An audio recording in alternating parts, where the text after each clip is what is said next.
Hello, my name is Jake, and I did my community profile project on the Bolsa Chica estuary. So, Bolsa Chica is a coastal wetland located on the Pacific Coast Highway. It provides a critical habitat for numerous plants and animals, especially for migratory birds that fly along the Pacific. It also supports biodiversity and acts as a nursery for fish. It's a popular tourist site for bird watching, research, education, and other means.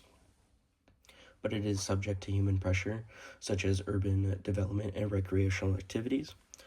There are ongoing restoration projects to maintain the estuary's ecological health, such as controlling invasive species and reintroducing tidal flow. Some physical and biological factors in Bolsa Chica consist of tidal influence, sediment deposition, climate, and pollution runoff. For biological, we have flora, meaning salt-tolerant plants and invasive species. For fauna, we have birds, fish, and inverts, along with mammals that pass by the area. Some Bolsa Chica factors influence restoration and management efforts, climate change, and tidal flow. For management and restoration efforts, there are active efforts to reintroduce tidal influence and flow to the ecosystem and to remove any invasive species.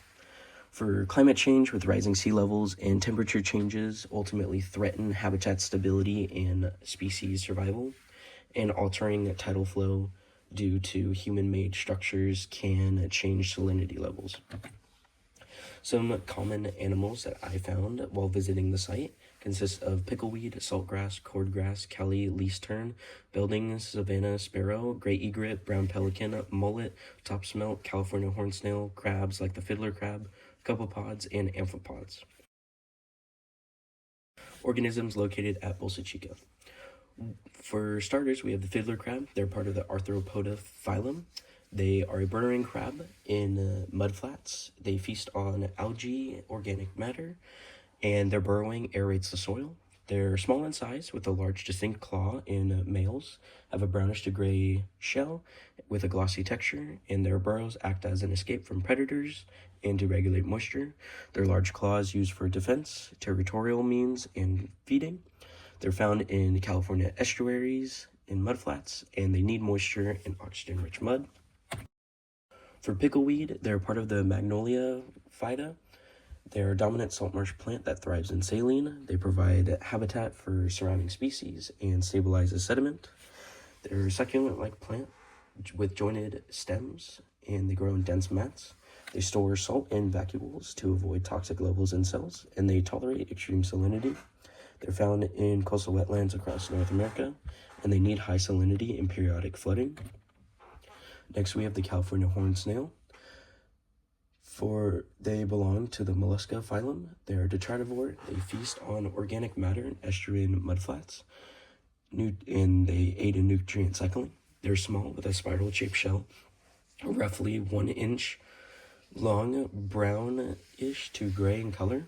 They burrow into mudflats to avoid predators at low tides, and they tolerate fluctuations in salinity. They're found along the Pacific, especially in Southern California estuaries. They need mudflats and that are rich in organic matter or detritus. Next, we have the gray egret. This is a part of the Chordata family. Chordata phylum. They inhabit wetlands, estuaries, marshes, lakes, and rivers. They're about 3 feet tall with a 4.5 wingspan.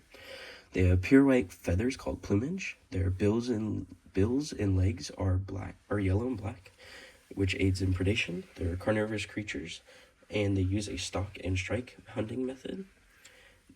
They also are skilled with flight, stealth, and nesting strategies. They're found in North America, South America, Europe, Africa, Asia, and Australia. They need either tall trees or dense vegetation for nesting.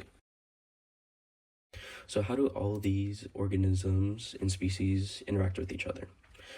The fiddler crab aerates the soil, aiding in oxygen availability for pickleweed roots.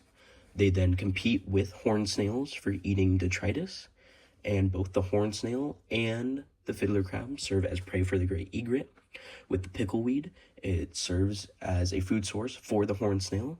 The horned snail will eat the decaying plants, and the great egret will actually use the pickleweed as a hunting ground for food, and the pickleweed serves also as a habitat for those smaller organisms like the fiddler crab and the horned snail. Now, the fiddler crab, in my opinion, was abundant, but I was only able to find one living crab. There were a lot of burrows and holes. For pickleweed was everywhere in the estuary. Every green, brown, red bit I saw was all pickleweed. For the horned snail, I only found this small group. I didn't really find any other shell or any other living snails. I found a lot of dead shells. And for the great egret, there was just one that flew down and was standing still. So some environmental challenges consist of natural and anthropogenic. For natural, we have sea level rise in unnamed salt marshes that alter salinity, drowning the vegetation and ultimately destroying the habitat. This loss of habitat impacts bird population and disrupts fish nurseries, reducing the biodiversity. With storm surges and flooding, these weather conditions will erode mudflats and deposit debris, which ruin nesting sites for birds and degrades the vegetation. The flooding damages the infrastructure, which increase in sedimentation, water flow, and nutrients. For anthropogenic, first we have urban development, such as housing and commercial projects and encroachment onto the ecosystem. Pollutants and runoff degrade water quality, harming fish and inverts, which then reflects on the area looking less appealing. For pollution and nutrient runoff, this can cause algal blooms, which lowers oxygen levels that can lead to deaths or harm aquatic organisms. Then the impact of the estuary's aesthetic and recreational value is damaged, resulting in less tourism, which then impacts local businesses. For invasive species, they're non-native, and these species outcompete native species. Their loss of native biodiversity damages the ecological services, such as water filtration and carbon storage. With recreational, a lot of tourists and visitors disrespect the areas, such as not respecting nesting sites, littering, and ultimately habitat degradation. This reduces the ecological integrity and it discourages the area's educational and recreational outreach. For influences on locals and visitors, some ecological services, such as the health of the estuary, correlates with the water filtration, flood control, and carbon sequestration. Public health with poor water quality and habitat degradation can lead to an increase in mosquito population, resulting in a risk of disease transmission. And economic with decreasing biodiversity and habitat quality can reduce tourism, birdwatching, and educational outreaches or activities impacting local areas and businesses. Some local agencies and organizations in conservation consist of Bolsa Chica Conservancy, which they lean to educate the public about wetland conservation and conduct restoration projects such as cleanups, monitoring biodiversity, and habitat restoration activities. With the California Department of Fish and Wildlife, they manage the Bolsa Chica Ecological Reserve, ensuring its protection of any threatened species and maintaining health, with regulations, monitoring water quality, and overseeing restoration projects.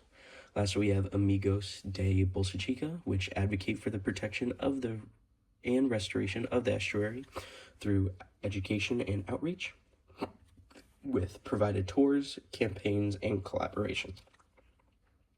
This is my works cited. Thank you.